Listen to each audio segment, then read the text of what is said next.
So I finally got The Last of Us 2. Super excited to play it. I wonder what the reviews say. Oh my god! This is exactly as I thought it was! Fuck this! When the original Last of Us released way back in 2013, it really took the gaming community by storm. I mean, goddamn Naughty Dog. You follow up Uncharted 2 and 3 with one of the best story-based video games ever made? Now how do you follow up that? By making something even better with Uncharted 4. Uncharted 4 was so goddamn amazing, with the best story and gameplay out of all of Naughty Dog's library. Then, when The Last of Us Part 2 was announced, the hype was a little too much. Expectations for this game were so impossibly high. And did The Last of Us Part 2 meet those expectations? No, of course not. But it's still a damn good game. So the game is out, yet it's being review bombed on Metacritic, and edgy YouTubers are posting constant rants about how terrible the game supposedly is. I wanted to address these criticisms and talk about my own opinions of the game, both positive and negative. What I think everyone, even the haters, agree on is that this game looks damn gorgeous. I mean, just, ugh, look at those graphics. Damn! That shit good! The visuals, the sound, and the entire overall presentation is easily the best out of any Naughty Dog game, and maybe even this entire console generation. And the graphics, that's really what this is all about. Added to that are the stellar performances by the entire cast. Ashley Johnson as Ellie and Laura Bailey as Abby just fucking kill it. The animators and actors worked in tandem to bring some of the most heartfelt performances I've ever seen in a game. Abby. No! Abby, don't look. Dad! Dad! No! No! No!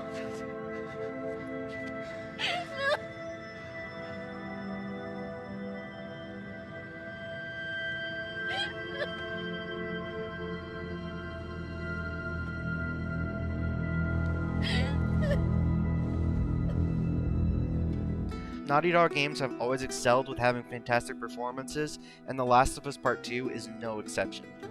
I have no complaints about the gameplay as well. All the gameplay mechanics are massively improved over the original. I'm always down for a great stealth game. I am a massive fan of Metal Gear Solid after all, and The Last of Us 2 nails the stealth mechanics. It's just tremendously fun. Okay, now I'll talk about the elephant in the room. The story. What did I think of the story? Well, it was really good. Here's the thing. I find that most people hating on this game fall into two camps. One are the straight-up homophobes, and the other are people who fundamentally do not understand either this game or the original. So for group number one, there's literally no arguing with these people. They see any form of representation as forcing some kind of liberal agenda down their throats. For those of you who know nothing about The Last of Us, but if you don't, I don't know why you're still watching this video, Ellie, a major character in the original and the main character in this sequel, is gay. And whoo boy, did people get pissed off about that. Let's see what our old friend No Bullshit has to say on that matter. So one other thing I want to note before this was we did have a little bit of a preface for this. There were two things that we saw that were big warning signs about The Last of Us Part 2 being woke as hell. And the first one came when they released a trailer at E3 a few years back. And that's when we saw Ellie kissing a girl and having this big lesbian romance scene in the trailer, which isn't necessarily the worst thing in the world. Like, we're not saying we're anti-alphabet people and being in stories and stuff, but it was so prominent in the trailer and so like in your face, and they had to have this kiss with the dramatic music. It was just really big turnoff and got people worried. Yeah, I don't really have much more to say about the homophobes bashing this game. If you hate this game solely because of the LGBT representation, then you can go fuck yourself. The storytelling and narrative in this game is absolute dog shit. It is. I'm sorry to say that. It fucking hurts me to say that because of how much I loved the first Last of Us, but this is a very big decline. In a nutshell, the entire story is revenge is bad. And they just keep hammering that theme home for the entire 25 hours. Revenge is bad. Revenge fucking sucks. Revenge has all of these far-reaching consequences. Everyone's getting hurt around you because of revenge. Don't fight fire with fire. Revenge with revenge. It's terrible. You know, you better close your windows at night because you're letting the revenge in. Hey, honey, I'm making dinner. Do you want a nice plate of revenge? Oh shit, we're gonna need 2 body bags here. It looks like these 2 people got revenged. It's just the same fucking thing beaten to death. Revenge is bad. Now, a lot of people complain that The Last of Us 2 has a generic revenge plot, but it's so much more than that. The game tells a really fascinating story about the cycles of violence and the hardship of forgiveness. When one person enacts their vengeance, it inspires others to do so. But what's even harder than getting a revenge is gathering the strength to forgive them. Fear is the path to the dark side. Fear leads to anger. Anger leads to hate. Hate leads to suffering. The Last of Us Part 2 is all about forgiveness, not revenge. Ellie learning how to forgive Joel for lying to her. Ellie learning to forgive Abby for killing Joel. Abby learning to forgive Ellie for killing her friends. Forgiveness is not easy. It's painful. But nevertheless, it's necessary to end the cycle of violence before everyone ends up dead. The Last of Us Part 2 presents an extremely morally gray world. At the start of the game, yes, you are meant to despise Abby for killing Joel, and you spend the first half of the game playing as Ellie in Seattle on a mission to kill Abby and get your revenge. I think the game obviously succeeds at making the player hate Abby, although maybe a little too much. But for me, I came around to her. You play the entire second half of the game as Abby, learning her backstory, personality, and environment, and I grew to really care for her.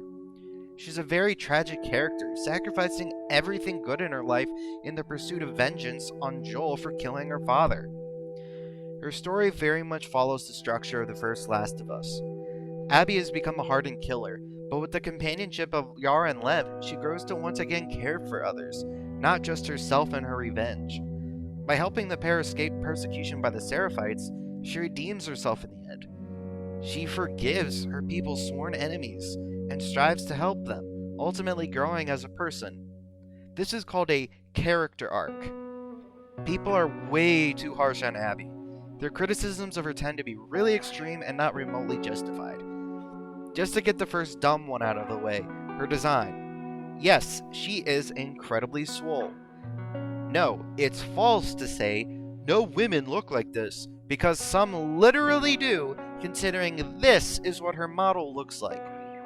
What does her design convey to the player visually? Well, to get a body type like this, you need to partake in an extremely dedicated workout regimen. It shows how slavishly determined Abby is to get revenge on Joel. And before you say, how did she even get her arms that big? You literally passed the gym where she works out. I'd say probably there. Another dumb complaint is that people say Abby didn't get punished enough for killing Joel. What the hell are you talking about? All of her friends get murdered by Ellie, and she knew it was her fault because of her murder of Joel. To make matters worse, at the end of the game she's enslaved, tortured, and strung up on a pole to die. Is this not enough punishment? Anyway, probably the biggest criticism of the game is its treatment of Joel. Way too many people cannot grasp that Joel was not a hero in the original game.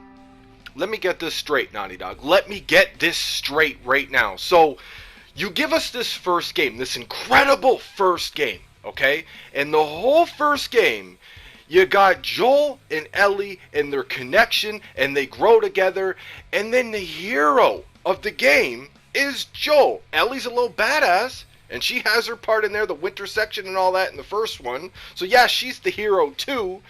But the main hero, the main protagonist was Joel in the first one. And y'all motherfuckers go and kill him before the game even gets started?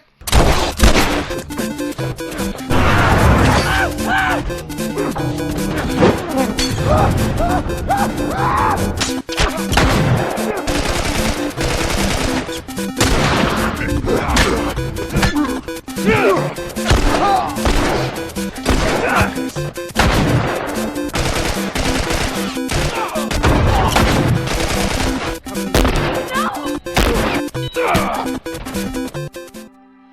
actions at the end of the first game were incredibly selfish and doomed all of humanity.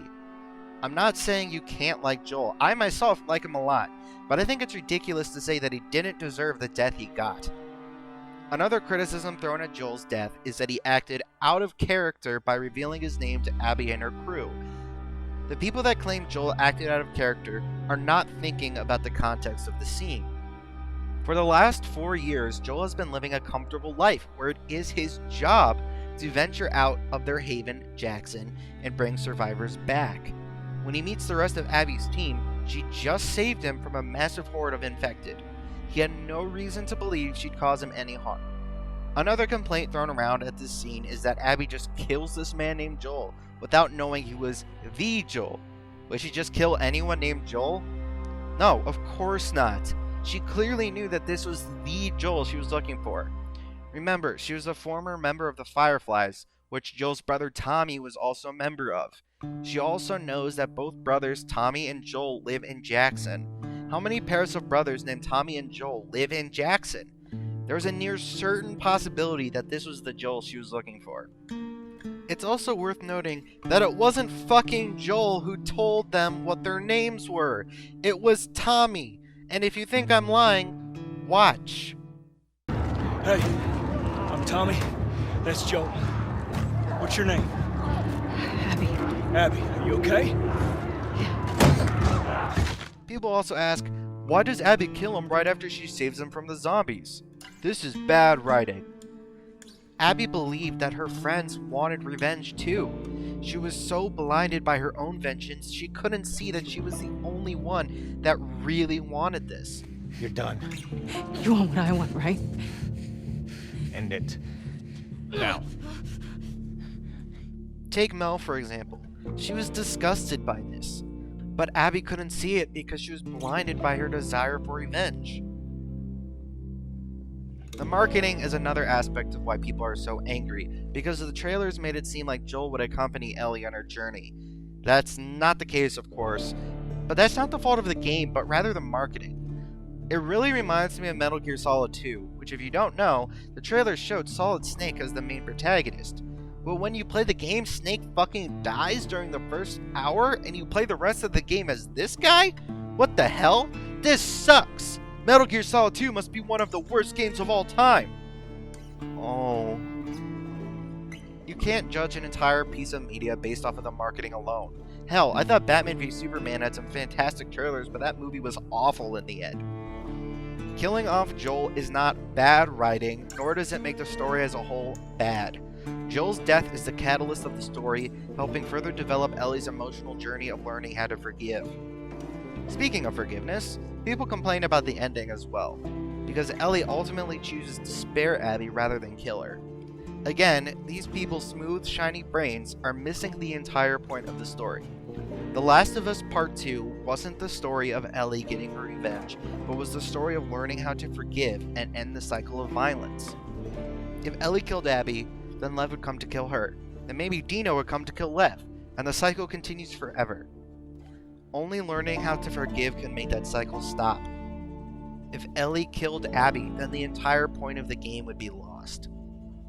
I've heard that Ellie not killing Abby makes the entire game pointless, but people who believe this should hate the first game as well by this logic.